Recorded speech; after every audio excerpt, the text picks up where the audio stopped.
اعوذ باللہ السمیع العلیم من الشیطان الرجیم بسم اللہ الرحمن الرحیم نحمده ونصلی علی نبیہ الکریم وآلہ الطیبین الطاہرین ولعنۃ اللہ علی اعدائہم اجمعین اما بعد فقد قال اللہ سبحانہ وتعالی بسم اللہ الرحمن الرحیم ان الدین عند اللہ الاسلام۔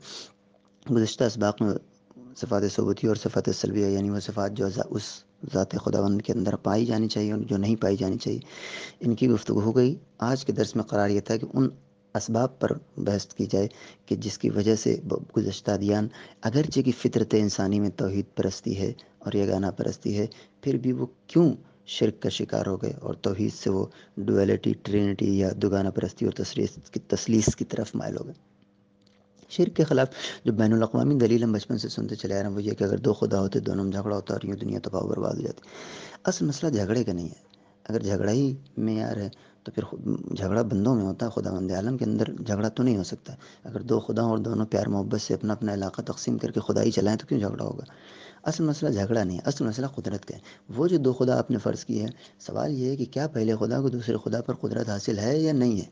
اگر حاصل ہے تو بات ختم ہو گئی، یہی خدا ہے۔ اور اگر حاصل نہیں ہے تو جس کو کسی ایک چیز پر بھی کائنات کی قدرت حاصل نہ ہو، وہ ہم نے فرض کیا ہے کہ وہ خدا نہیں ہو سکتا، بلکہ ایک ایک ذرے پر خداوند عالم کو قدرت حاصل ہے۔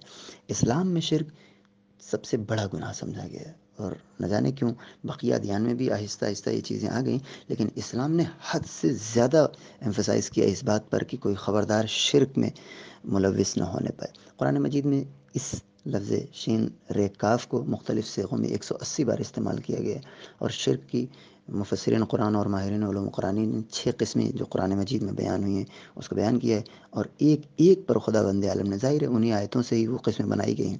شرک خلقت میں یعنی خداوند عالم کے علاوہ اس دنیا کا خالق بھی کوئی اور ہے۔ شرک ربوبیت میں یعنی خلق تو اللہ کرتا ہے لیکن دنیا کا پالنے والا کوئی اور بھی ہو سکتا ہے، دو لوگ دنیا چلا سکتے ہیں۔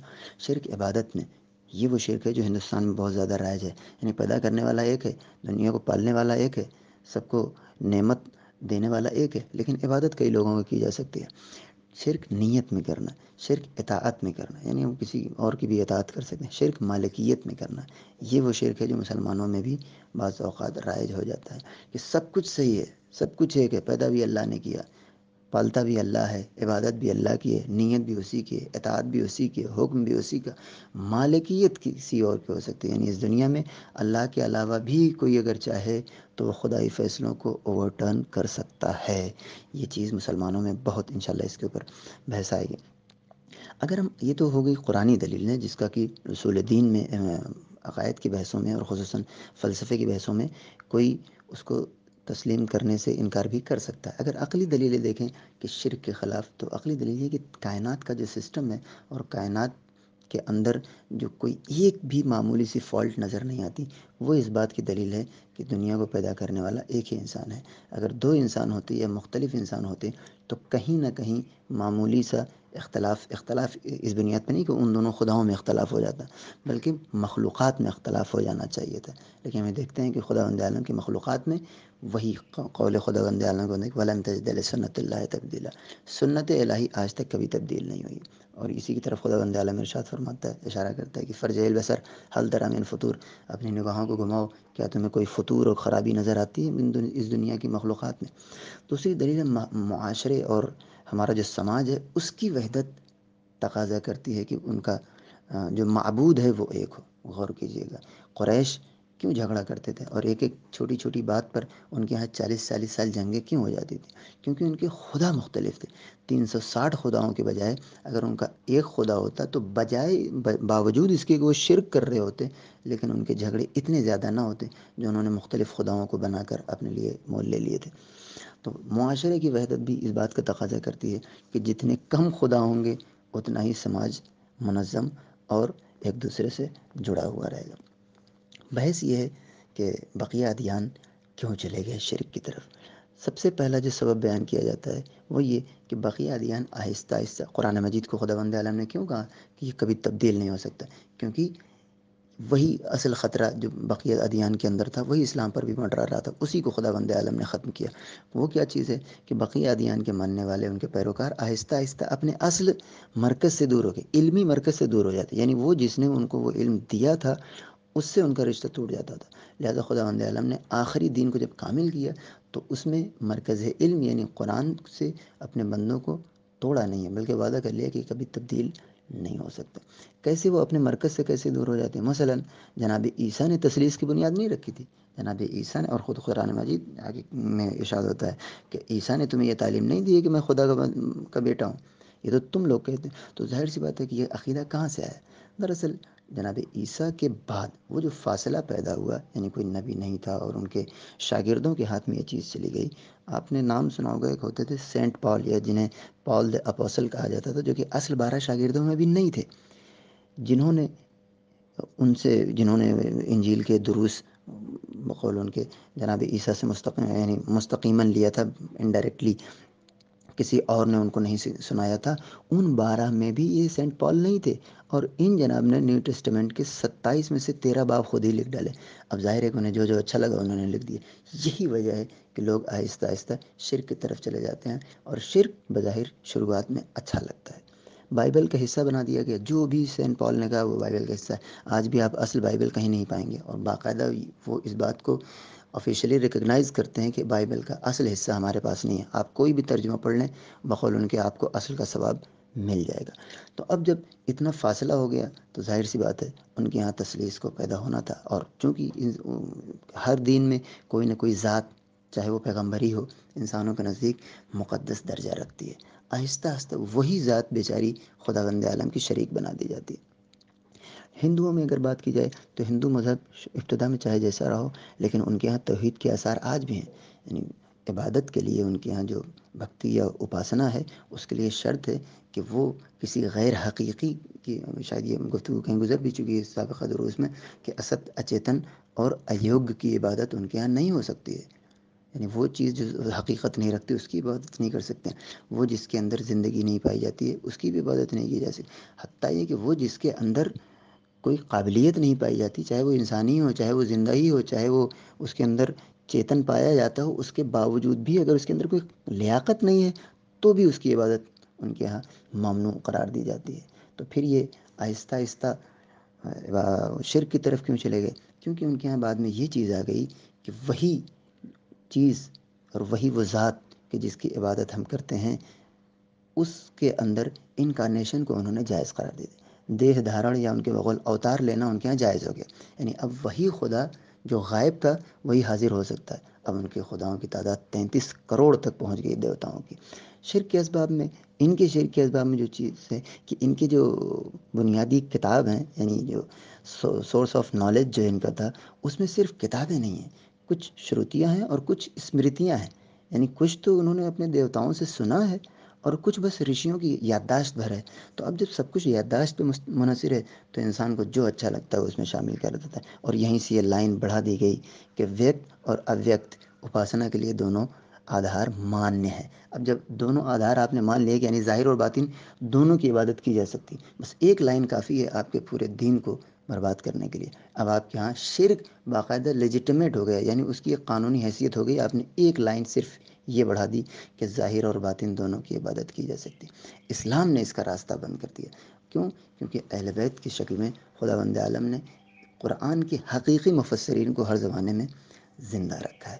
اب اگر دوسرے اسباب کی طرف جائیں، اگر یہ تو ہو گیا وہ ادیان کہ جن کو ہم ادیان آسمانی کہہ سکتے ہیں، دوسرے ادیان میں جو اسباب پیدا ہوئے اس میں سے ایک توحید سے انحراف کے اسباب میں سے ایک چیز یہ کہ بعض بت پرست خصوصاً ایران وغیرہ میں یا اور قدیم کے کہ جن کے پاس کوئی کتاب یا کوئی قانون نام کی چیزیں، بس یوں ہی وہ بت پرستی کرتے تھے صرف۔ تو وہ یہ کہتے تھے کہ چونکہ ہماری عقلیں خدا تک پہنچنے سے قاصر ہیں اور اس کی کوئی سمت اور جہت بھی نہیں ہے اور ہمیں کچھ دکھائی بھی نہیں دیتا کہ اس کی طرف رخ کر کے عبادت کریں، لہٰذا ہم مجبور ہیں کہ ہم کچھ ایسے لوگوں اور ایسی چیزوں کی عبادت کریں جو خدا کے نزدیک محترم اور مقرب بارگاہ ہوں، تاکہ ہم سے خوش ہو کر خدا ہمارے درمیان انہیں واسطہ بنا دے اور ہم خدا سے قریب کر دیں۔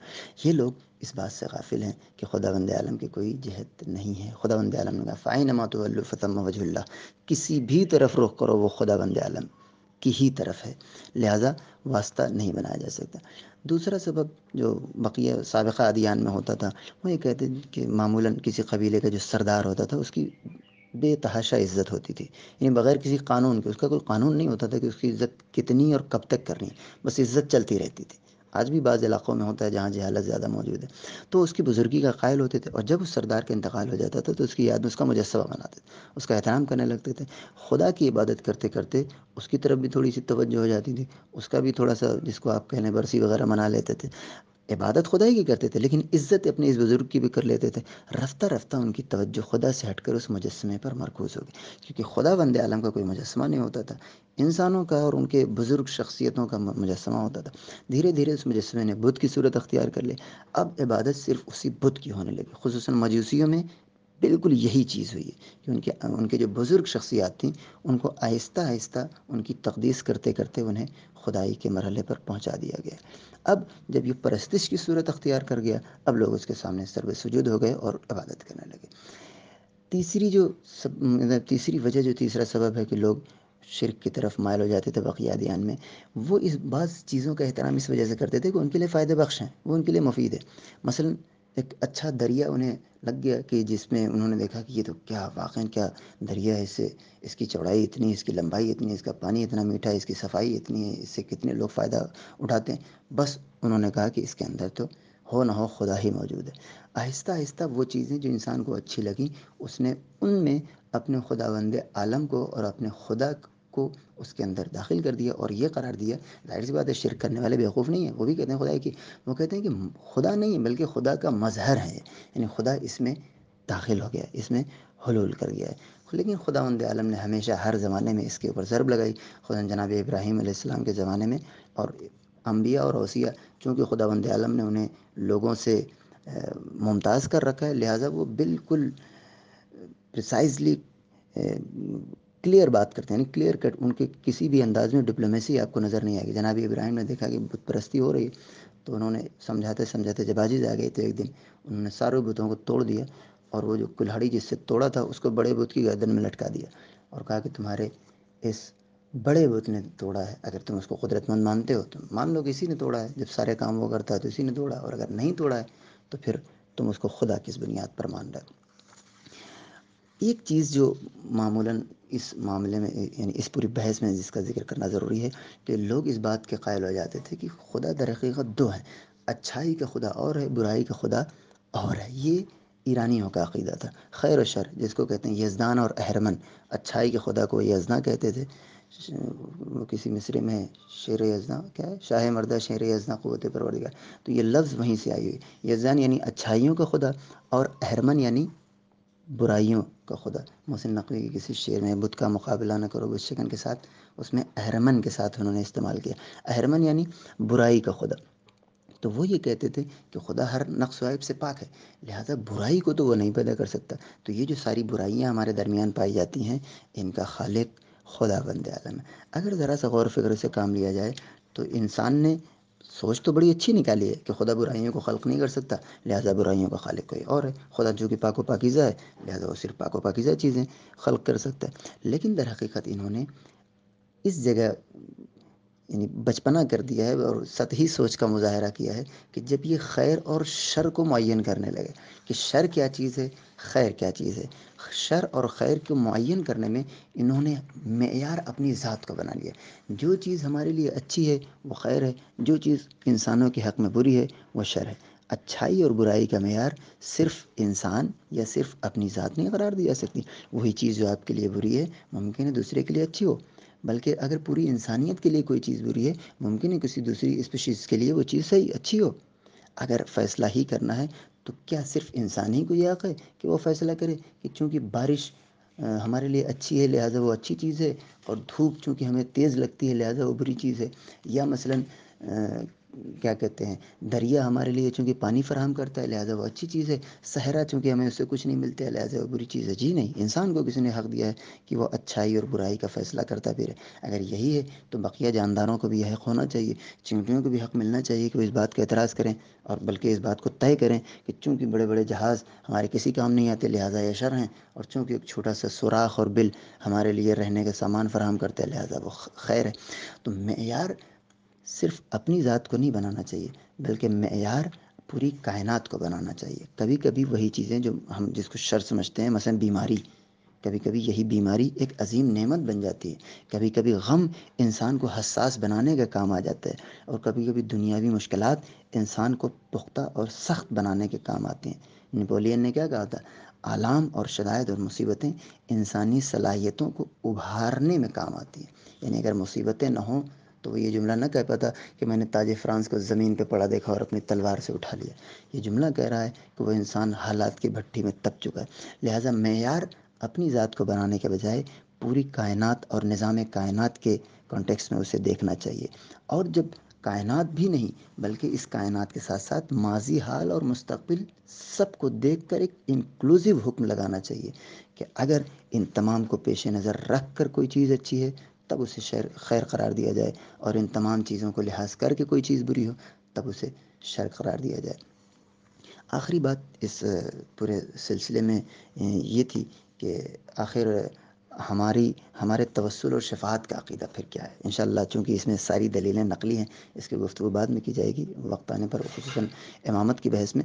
اور خلاصتاً یہ کہ شفاعت و توسل در حقیقت دنیا میں کسی سے مدد مانگنے کا نام ہے، اور شفاعت آخرت میں کسی سے مدد مانگنے کا نام ہے۔ لوگ یہ کہتے ہیں کہ یہ تو وہی بات ہو گئی کہ آپ مالکیت کا حق کسی اور کو دے رہے ہیں۔ جی نہیں، اگر آپ غور کریں تو کچھ زیادتیاں ہماری طرف سے بھی ہیں اور کچھ زیادتیاں ان کی طرف سے بھی ہیں۔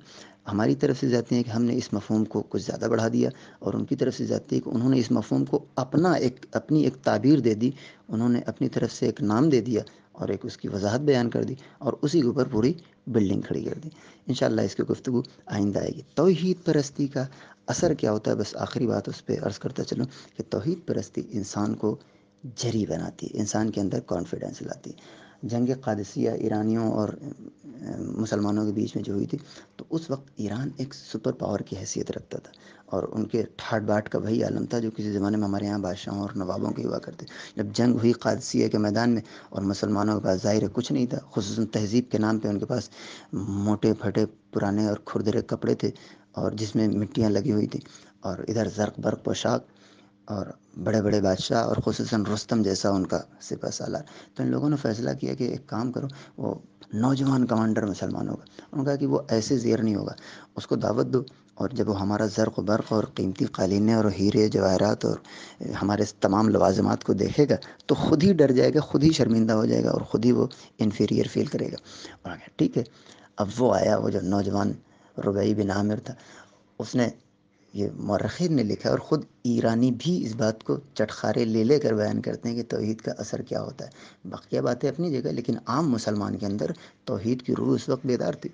وہ آیا، اس نے اپنا نیزہ اس کے خیمے میں گاڑا، اور اسی قالین پہ کہ جس پہ لوگ ننگے پاؤں چلنے میں کتراتے تھے، اسی قالین پہ وہ اپنے کیچڑ لگے کپڑے کے ساتھ بیٹھ گیا۔ کہا فرماؤ، کہو کیا کہنا ہے۔ تو ظاہر سی بات ان کا منصوبہ تو فیل ہو گیا، تو انہوں نے کہا کہ جی نہیں، کچھ نہیں کہنا ہے، اب ہماری آپ کی ملاقات انشاءاللہ میدان جنگ میں ہوگی۔ تو یہ تھی وہ چیز جو ایک نوجوان کو رستم جیسے سپہ سالار اور ایرانی ٹھاٹ باٹ اور اس زمانے کی سپر پاور رکھنے والے بادشاہوں کے سامنے اتنا جری بنا دیا تھا کہ آخر میں ان لوگوں کو اس بات کا اعتراف کرنا پڑا کہ ہم اس نوجوان کو کچھ بھی کہہ سکتے ہیں، میدان جنگ میں ہرا سکتے ہیں، لیکن اس کو مرعوب نہیں کر سکتے۔ یہ ہے توحید کی طاقت۔ وآخر دعوانا ان الحمدللہ رب العالمین۔ شکریہ۔